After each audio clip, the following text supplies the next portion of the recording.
আগেই ঘোষণা করা হয়েছিল, আগামী ৯ থেকে ২৮ সেপ্টেম্বর পর্যন্ত সংযুক্ত আরব আমিরাতে অনুষ্ঠিত হবে এশিয়া কাপ। আসন্ন এই আসরের সূচি প্রকাশ করলেও কোন মাঠে খেলা হবে, তা এতদিন ভক্তদের অজানাই ছিল। এবার এশিয়া কাপের ভেন্যু প্রকাশ করল এশিয়ান ক্রিকেট কাউন্সিল (এসিসি). এবারের আসরের সব ম্যাচই অনুষ্ঠিত হবে মধ্যপ্রাচ্যের দেশটির দুই শহর আবুধাবি ও দুবাইতে। ফাইনাল ম্যাচ হবে দুবাইতে। আগামী বছরের টি-২০ বিশ্বকাপকে সামনে রেখে এবারের এশিয়া কাপ হবে টি-২০ ফরম্যাটে। মোট ৮টি দল প্রতিদ্বন্দ্বিতা করবে এই মর্যাদাসম্পন্ন টুর্নামেন্টে: ভারত, পাকিস্তান, বাংলাদেশ, শ্রীলঙ্কা, আফগানিস্তান, হংকং, সংযুক্ত আরব আমিরাত ও ওমান।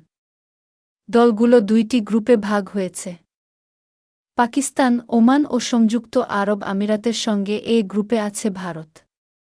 বি গ্রুপে বাংলাদেশ খেলবে শ্রীলঙ্কা, আফগানিস্তান ও হংকংয়ের বিপক্ষে। টুর্নামেন্টে বাংলাদেশের প্রথম ম্যাচ ১১ সেপ্টেম্বর হংকংয়ের বিপক্ষে। এরপর ১৩ সেপ্টেম্বর মুখোমুখি হবে শ্রীলঙ্কার, আর ১৬ সেপ্টেম্বর খেলবে আফগানিস্তানের বিপক্ষে।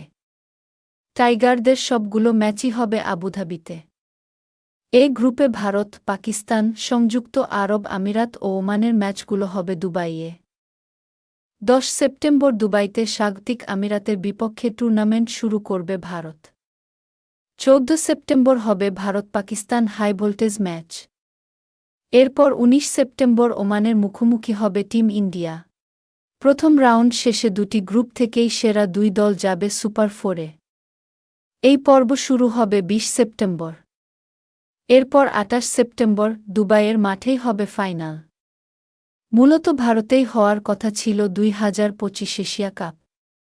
তবে ভারত-পাকিস্তানের মধ্যকার রাজনৈতিক টানাপোড়েনের কারণে পাকিস্তান ভারতে খেলতে অস্বীকৃতি জানায়। ফলে নিরপেক্ষ ভেন্যু হিসেবে বেছে নেওয়া হয় সংযুক্ত আরব আমিরাতকে।